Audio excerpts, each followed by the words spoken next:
नमस्कार, मैं हूं नेहा शुक्ला। सबसे पहले नजर डालते हैं हेडलाइंस पर। समाज सेवी नवदीप कौर के साथ जेल में यौन उत्पीड़न की खबरों को वकील ने बताया अफवाह। कहा, न्याय के लिए अब पंजाब और हरियाणा हाईकोर्ट में करेंगे अपील। पंचकुला के जजौली टोल पर महापंचायत करने पहुंचे गुरनाम चढ़ूनी। बोले, पहले से मजबूत हो रहा है किसान आंदोलन।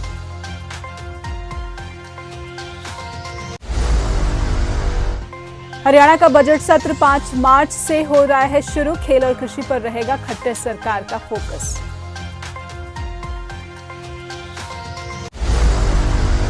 चंडीगढ़ कांग्रेस पार्टी का नया अध्यक्ष सुभाष चावला को बनाया गया है। सुभाष चावला इससे पहले 2 बार नगर निगम के मेयर भी रह चुके हैं। पार्टी अध्यक्ष चुने जाने के बाद बुधवार को उनके आवास पर बधाई देने वालों का तांता लगा रहा। सुभाष चावला ने कहा है कि पार्टी अध्यक्ष बनने के बाद उनकी प्राथमिकता रहेगी पार्टी की मजबूती। उन्होंने कहा कि 8 महीने में चंडीगढ़ नगर निगम के चुनाव भी होने हैं और इसीलिए उनका फोकस पार्टी को मजबूत करने पर ही रहेगा। प्राथमिकताएं तो हमेशा पार्टी को मजबूत करने की रहती हैं, कोई भी प्रधान हो कि पार्टी ज़्यादा से ज़्यादा मजबूत हो। लेकिन क्योंकि इस वक्त थोड़े पॉलिटिकल चैलेंज ज़्यादा हैं, क्योंकि 8-9 महीने बाद चंडीगढ़ के म्यूनसिपल कॉरपोरेशन के चुनाव होने जा रहे हैं और ये चुनाव जो है वो चंडीगढ़ के लिए एक असेंबली की तरह चुनाव माना जाता है। तो सबसे बड़ी तो आगे यही कोशिश रहेगी कि पार्टी को इतना मजबूत करें, इतना लोगों तक लेके जाएं और जो इस वक्त जो बीजेपी ने कॉरपोरेशन का या यूटी एडमिनिस्ट्रेशन ने शहर का हाल कर रखा है उसको लोगों तक ज़्यादा पहुंचा के और पार्टी को मजबूत करें और अगला चुनाव जीतें। ये तो प्रायोरिटी अब मेरी रहेगी। कांग्रेस छोड़ भाजपा में जाने वाले पूर्व कांग्रेसियों को लेकर सुभाष चावला ने कहा है कि ये लोग अब कांग्रेस में वापसी करना चाहते हैं। नहीं, मेरा नहीं ख्याल ऐसा कोई बहुत ज़्यादा चंडीगढ़ के कोई कांग्रेस बीजेपी में गए हैं। एक स्वाभाविक होता है, रूलिंग पार्टी में कुछ लोगों का होता है। वो जब कांग्रेस थी तो इधर भी लोग बहुत आते थे, पर ऐसा कोई चंडीगढ़ में बड़ा कोई ऐसा नहीं है हमारा कोई बड़ा लीडर गया हो बीजेपी में। लेकिन ये है कि जब हम खुद मजबूत होंगे तो कोई जाएगा भी नहीं। कई बार होता है पार्टी को लगता है कि रूलिंग पार्टी में, और जो लोग गए हैं वहाँ 1-2, मेरी आज ही उनसे बात हुई है, मुबारकबाद का फ़ोन आया है और मुझे उन्होंने यही कहा कि शायद हमने गलती की है जाके। हमें नहीं पता होता कि आपने बनना है तो हम जाते ही ना। कई कारण होते हैं जाने के, कभी टिकट नहीं मिलती या कभी किसी छोटी सी बात पे नाराज़ हो गए, ये हो गए। तो मुझे नहीं लगता कि जाके कोई 1-2 गए हैं, ज़्यादा नहीं गए। वो कोई ज़्यादा खुश नहीं है वहाँ पे, उनकी वो नहीं बात बनी वहाँ जाके। किसान आंदोलन से जुड़े मामले में जेल में कैद सोशल एक्टिविस्ट नवदीप कौर के वकील अंग्रेज सिंह पन्नू ने कहा है कि वो जेल में उनके साथ मुलाकात कर आए हैं। उन्होंने बताया कि नवदीप कौर के खिलाफ 3 मामले दर्ज किए गए हैं। लोकल कोर्ट से उनकी जमानत अर्जी नकार दी गई है और अब पंजाब हरियाणा हाईकोर्ट का रुख करने का फैसला उन्होंने किया है। उन्होंने कहा कि सोशल मीडिया पर नवदीप कौर के बारे में गलत जानकारियां फैलाई जा रही हैं कि नवदीप के साथ जेल में बलात्कार हुआ है। हालांकि उन्होंने कहा कि नवदीप कौर को महिला पुलिस की बजाय पुरुष पुलिस ने टॉर्चर किया। वहीं हरियाणा सिख संगत ने बुधवार को इस बात का भी ऐलान किया कि आने वाले दिनों में वो गोदी मीडिया का विरोध करेगी।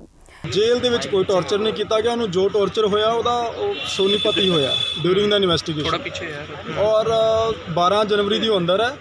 ਰੇਪ ਵਾਲੀ ਗੱਲ ਹਜੇ ਤੱਕ ਅਸੀਂ ਉਹਦੀ ਪੁਸ਼ਟੀ ਨਹੀਂ ਕਰ ਸਕਦੇ ਕਿਉਂਕਿ ਉਹਨੇ ਰੇਪ ਵਾਲੀ ਗੱਲ ਨਹੀਂ ਕੀਤੀ, ਪਰ ਉਹਨੇ ਫਿਜ਼ੀਕਲ ਟੌਰਚਰ ਦੀ ਗੱਲ ਕਹੀ ਹੈ ਕਿ ਮੈਨੂੰ ਜੈਂਟਸ ਪੁਲਿਸ ਵਾਲਿਆਂ ਨੇ ਮਾਰਿਆ ਕੁੱਟਿਆ, ਬਸ ਇੰਨੀ ਗੱਲ ਹੀ ਉਹਦੀ ਸਾਹਮਣੇ ਆਈ ਹੈ। ਔਰ ਅਸੀਂ ਸੋਨੀਪਤ ਕੋਰਟ ਦੇ ਵਿੱਚ ਉਹਦੀ ਜਿਹੜੀ ਜ਼ਮਾਨਤ ਲਾਈ ਸੀ ਉਹ ਰਿਜੈਕਟ ਹੋ ਗਈ ਹੈ। ਹੁਣ ਅਸੀਂ ਹਾਈ ਕੋਰਟ ਨੂੰ ਤੇ ਮਾਮਲੇ ਕੀ ਨੇ ਹੁਣ ਉਹਦੇ ਤੇ ਜਿਹੜੇ ਪ੍ਰੈਜ਼ੈਂਟਲੀ ਚੱਲ ਰਹੇ? ਅਟੈਂਪਟ ਟੂ ਮਰਡਰ ਦਾ 379 ਬੀ ਹੈ, 379 ਬੀ ਛੀਨਾ ਜਪਟੀ ਹੈ। ਉਹ ਪੁਲਿਸ ਦਾ ਵਰਜਨ ਹੈ ਕਿ ਸਾਡੀ ਕਾਰਵਾਈ ਖੋਈ ਗਈ, ਪਰ ਕਿੰਨੇ ਖੋਈ ਹਜੇ ਮੈਂਸ਼ਨ ਨਹੀਂ ਹੈ ਉਹਦੇ ਵਿੱਚ। ਔਰ 50-60 ਮੁੰਡੇ ਉਹ ਇਹਦੇ ਨਾਲ ਦੱਸ ਰਹੇ ਨੇ ਮੌਬ ਨੂੰ ਲੀਡ ਕਰਨ ਦਾ 148-49 ਦਾ ਜਿਹੜਾ ਦੰਗਾ ਭੜਕਾਉਣ ਦਾ ਹੁੰਦਾ ਉਹ ਸਾਰੇ ਸੈਕਸ਼ਨ ਇੱਥੇ ਲੱਗੇ ਹੋਏ ਨੇ। ਤੇ ਹੁਣ ਫਿਰ ਕਿਵੇਂ ਮਾਮਲੇ ਨੂੰ ਦੇਖ ਰਹੇ ਹੋ, ਕਿਉਂਕਿ ਐਸਸੀ ਕਮਿਸ਼ਨ ਪੰਜਾਬ ਨੇ ਵੀ ਇਹਦੇ ਤੇ ਜੇ ਕਹੀਏ ਕਿ ਇੱਕ ਨੋਟਿਸ ਚੱਕ ਦਿੱਤਾ ਸੀਗਾ। ਸਾਡੀ ਪੰਜਾਬ ਦੀ ਬੇਟੀ ਆ, ਅਸੀਂ ਇਹਦੇ ਨਾਲ ਆ। ਅਗਰ ਇਹਦੇ ਨਾਲ ਕੋਈ ਨਜਾਇਜ਼ ਹੋਇਆ ਤਾਂ ਅਸੀਂ ਡਟ ਕੇ ਦੀ ਮਦਦ ਕਰਾਂਗੇ, ਹਰ ਪੱਖੋਂ ਮਦਦ ਕਰਾਂਗੇ। ਕਾਨੂੰਨੀ ਵੀ ਕਰ ਰਹੇ ਹਾਂ, ਵੈਸੇ ਵੀ ਕਰਾਂਗੇ। ਲੇਕਿਨ ਇਹ ਹੈ ਕਿ ਅਜੇ ਇਹ ਇਨੀਸ਼ੀਅਲ ਸਟੇਜ ਹੈ ਔਰ ਅਸੀਂ ਇਹਦੇ ਤੇ ਕਾਨੂੰਨੀ ਪੱਖ ਤੋਂ ਜ਼ਿਆਦਾ ਜਿਹੜੀ ਲੀਗਲ ਬੈਟਲ ਅਸੀਂ ਇਹਦੇ ਵਾਸਤੇ ਲੜਾਂਗੇ।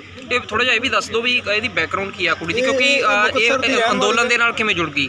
ਮੁਕਤਸਰ ਦੀ ਰਹਿਣ ਵਾਲੀ ਹੈ, +2 ਪਾਸ ਹੈ। ਇਹਦੇ ਫਾਦਰ ਦਾ ਨਾਮ ਸੁਖਦੀਪ ਸਿੰਘ ਹੈ ਔਰ ਇਹਦੀ ਜਿਹੜੀ ਇਹ ਹਮੇਸ਼ਾ ਤੋਂ ਹੀ ਜਿਹੜੀ ਆ +2 ਪਾਸ ਕਰਨ ਤੋਂ ਬਾਅਦ ਜਿਹੜੀ ਲੇਬਰਰ ਕਲਾਸ ਦੀ ਆਵਾਜ਼ ਚੁੱਕਦੀ ਰਹੀ ਹੈ।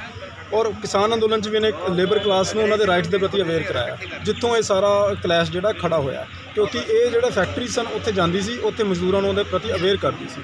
ਫਿਰ ਉਸ ਤੋਂ ਬਾਅਦ ਫੈਕਟਰੀ ਮਾਲਿਕ ਨੇ ਪੁਲਿਸ ਨੂੰ ਬੁਲਾਇਆ, ਜਿੱਥੋਂ ਇਹਨਾਂ ਦੀ ਝੜਪ ਹੋਈ ਔਰ ਝੜਪ ਤੋਂ ਬਾਅਦ ਇਹ ਸਾਰੇ ਸੈਕਸ਼ਨ ਇੱਥੇ ਲਗਾ ਦਿੱਤੇ। ਤੇ ਹੁਣ ਫਿਰ ਹਾਈ ਕੋਰਟ ਹਾਈ ਕੋਰਟ 2 ਦਿਨਾਂ तक ਅਸੀਂ मूव कर रहे हैं।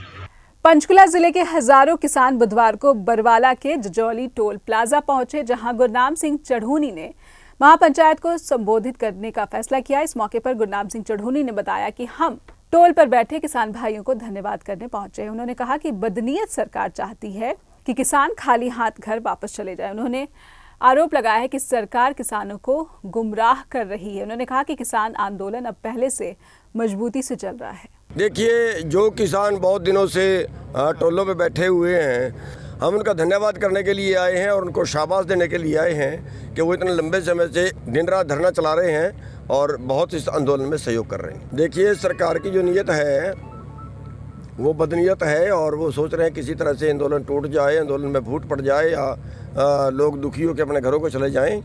लेकिन हमारा जो किसान है और मजबूत होता जा रहा है, जितना वो लेट कर रहे हैं उतना और मजबूत हो रहा है और जब तक हमारी बात नहीं मानी जाएगी तब तक ये आंदोलन जारी रहेगा। सरकारी अस्पताल रहा, उसके बराबर में प्राइवेट खोल दिया गया। सरकारी की आप हालत देखते हो। सरकारी स्कूल रहा, लेकिन सरकारी के बराबर में प्राइवेट खोल दिया, सरकारी की हालत देख रहे हो। सरकारी BSNL थी और उसके बराबर में प्राइवेट खोल दी गई, आज BSNL की हालत देख रहे हो। तो ये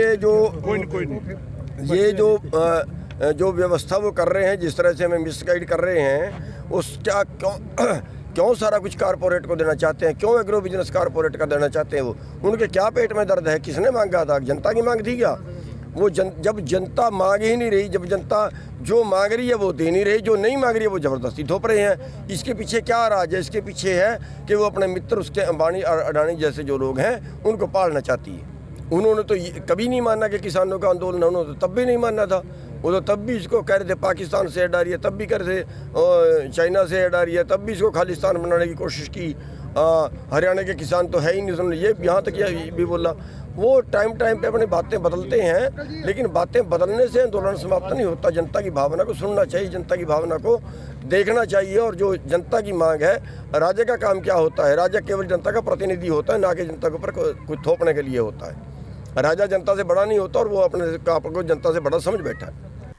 हरियाणा विधानसभा का बजट सत्र 5 मार्च से शुरू हो रहा है। चंडीगढ़ में बुधवार को मुख्यमंत्री मनोहर लाल की अध्यक्षता में बुलाई गई मंत्रिमंडल की बैठक में यह फैसला किया गया है। हरियाणा के शिक्षा मंत्री कंवरपाल गुर्जर ने कहा कि मंत्रिमंडल की बैठक में कई अहम फैसले लिए गए, जिनमें से एक है ओलंपिक्स में प्रदेश के खिलाड़ियों के चयन पर सरकार की तरफ से 5 लाख रुपयों की अनुदान राशि दिया जाना, ताकि खिलाड़ियों की तैयारियों में अड़चने न आने पाए।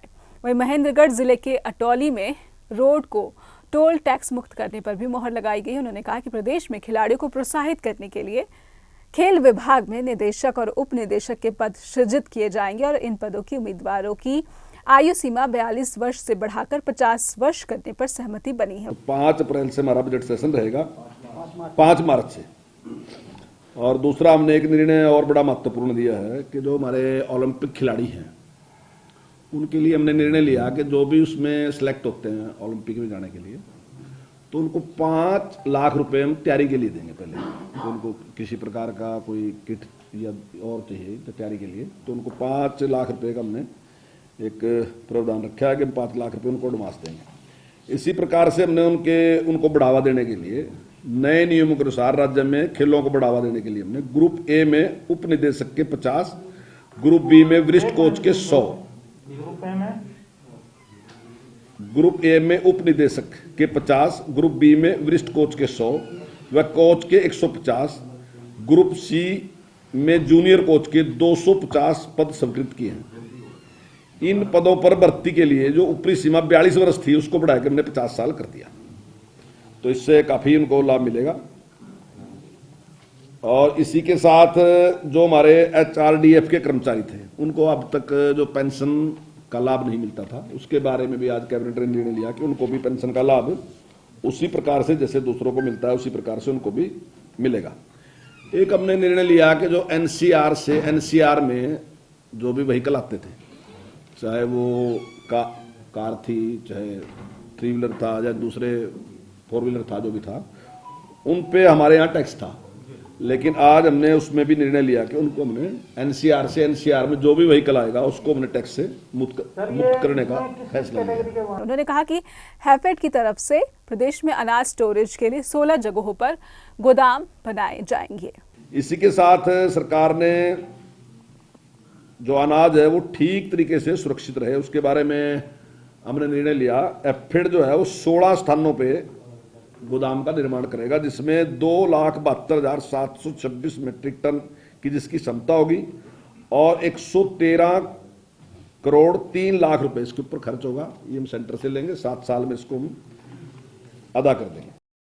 चंडीगढ़ में हरियाणा के मुख्यमंत्री मनोहर लाल खट्टर ने कहा है कि राकेश टिकैत उत्तर प्रदेश के किसानों को छोड़ हरियाणा के किसानों के साथ पंचायत कर उन्हें भड़काने की कोशिश कर रहे हैं।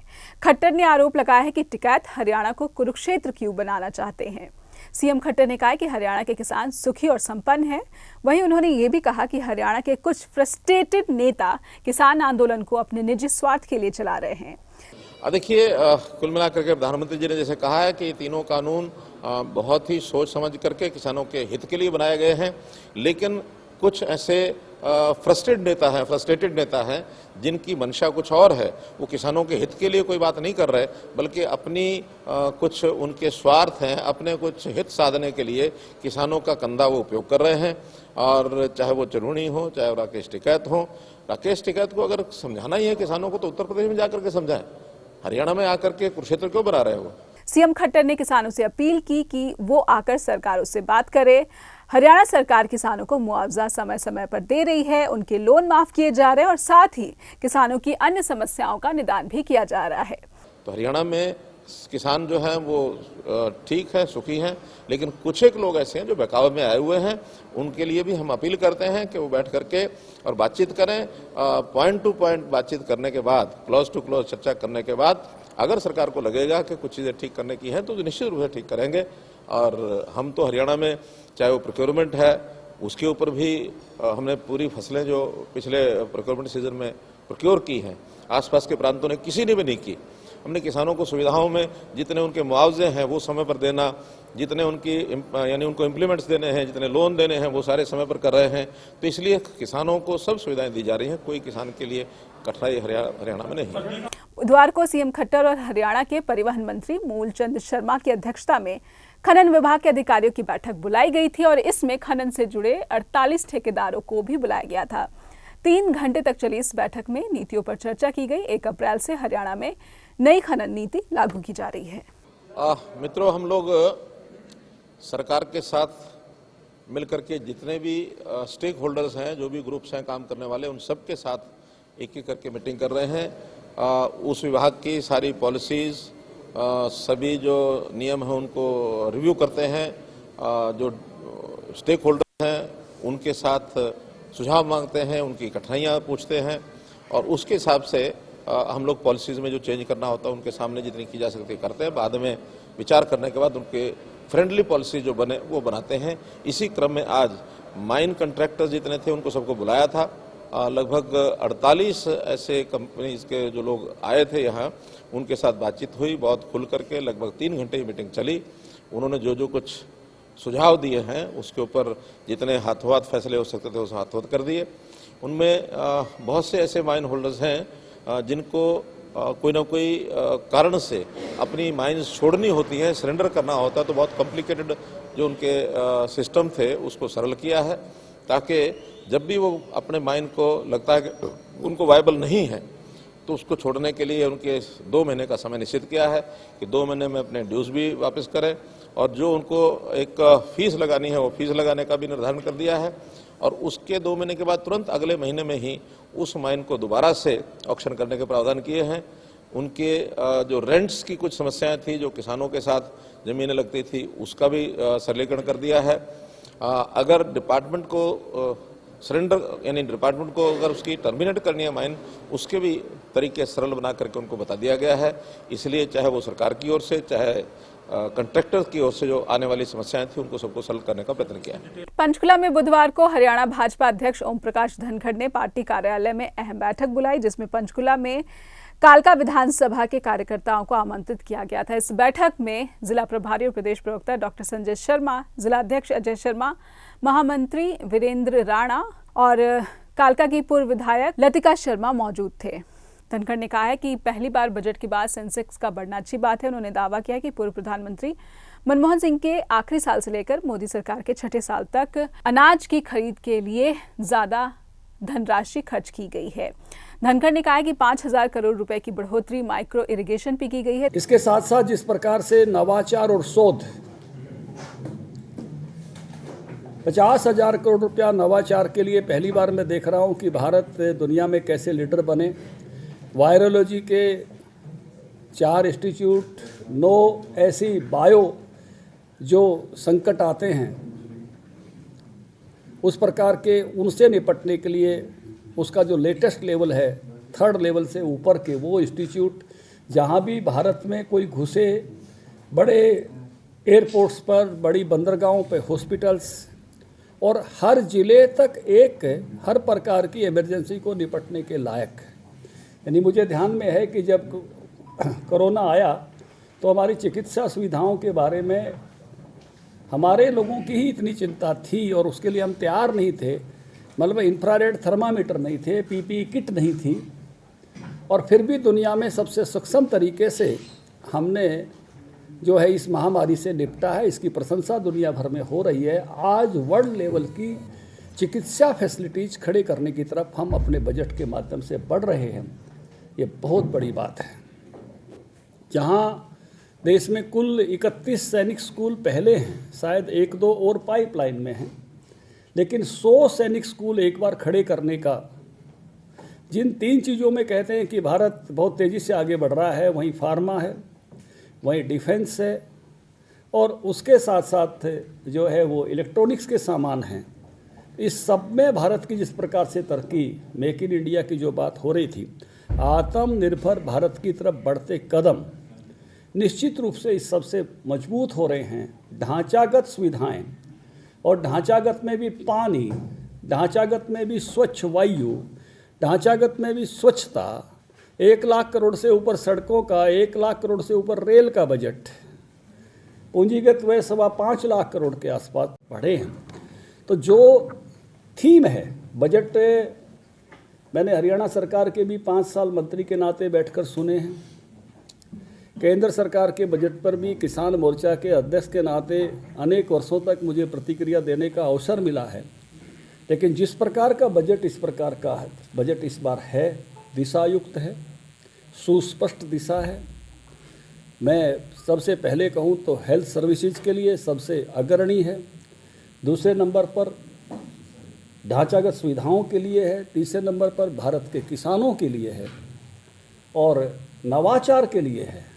यानी नई खोजें कैसे होंगी, उस पर हम कैसे आगे बढ़ें, इन चारों आधारों पर बजट जो है वो बहुत ही जो है ऐसा बजट जो वास्तव में जिसने अपने क्या कहूँगा कि प्रस्तुत होते ही एक इम्पैक्ट इकोनॉमी पर दिखाया है, चाहे वो सेंसेक्स के माध्यम से है, चाहे वो बाज़ार के माध्यम से है। तो आज इसी पर हमने एक चर्चा संगोष्ठी यहाँ के बजट को समझने वाले लोगों के बीच में की थी। धनखड़ ने किसान आंदोलन पर भी टिप्पणी की और कहा कि किसानों का ये आंदोलन अब राजनीतिक आंदोलन बन चुका है। उन्होंने कहा कि किसान आंदोलन के नेता कृषि कानूनों की खामियां बताने में सक्षम नहीं है। धनखड़ ने कहा कि कॉन्ट्रैक्ट फार्मिंग में अगर किसान कर्जदार होता है तो उसकी जमीन नहीं ली जाएगी। उन्होंने कहा कि एमएसपी पहले से बढ़ाई गई है। 26 जनवरी को लाल किले में हुई हिंसक घटना पर उन्होंने कहा कि पहले कहा जा रहा था कि बीजेपी के लोग हैं और जब गिरफ्तारी कर ली गई तो उन्हें छोड़ने की बात संगठन उठा रहा है। आज मैं अभी खबर देख रहा था, किसी पंचायत में प्रियंका जा रही है, शायद हो सकता है कुछ दिन बाद राहुल जी का नंबर भी आ जाए। राजेवाल का भाषण पिछले जो है कितलाना टोल पर पूरी तरह से पॉलिटिकल था कि बादल को हमने वापस बुला लिया, या यहाँ के नेताओं के नाम ले रहे थे कि वापस बुलाने के लिए दबाव डालो। और किसान आंदोलन के लोग उन तीनों कानूनों में कुछ भी काला बताने में सक्षम नहीं हो रहे हैं, केवल नीयत पर बात कर रहे हैं। भाषण करने वाले कांग्रेस के लोग भी नीयत पर बात कर रहे हैं, और नीयत पर वो लोग बात कर रहे हैं जिन्होंने 6 साल तक स्वामीनाथन की रिपोर्ट को अपने पैरों के नीचे दबाए रखा। नीयत पर वो लोग बात कर रहे हैं जो अपनी कमेटी की रिपोर्ट को लागू नहीं कर पाए, नीयत तो उनकी काली थी, इसलिए वो लोग नीयत पर बात कर रहे हैं। इसलिए वो तो आंदोलन अब जो है वो राजनीतिक आंदोलन हो गया है। शुरुआत किसान आंदोलन के नाम पर थी, नाउ वो अब पूरी तरह से पॉलिटिकल आंदोलन है। चंडीगढ़ की समाज सेवी संस्था द लास्ट बेंचर ने शहर के विभिन्न स्कूलों में पढ़ने वाले जरूरतमंद बच्चों के साथ एक नजदीकी रिश्ता कायम किया है। बुधवार को द लास्ट बेंचर के सदस्यों ने सेक्टर 18 में बच्चों के बीच स्टेशनरी और पढ़ाई की चीजें बांटी। द लास्ट बेंचर संस्था की प्रेसिडेंट सुमिता कोहली बताती हैं कि उनकी संस्था का मानना है कि बच्चे ही देश का भविष्य हैं। अगर बच्चे शिक्षित होंगे तो उनके पास साधन होंगे, तो ऐसे बच्चे बड़े होकर देश का भविष्य सुरक्षित कर पाएंगे। सुमिता कोहली ने कहा कि इसी भावना के साथ उनकी संस्था के सदस्य और पदाधिकारी जरूरतमंद बच्चों में समय समय पर जरूरी चीजें बांटते हैं।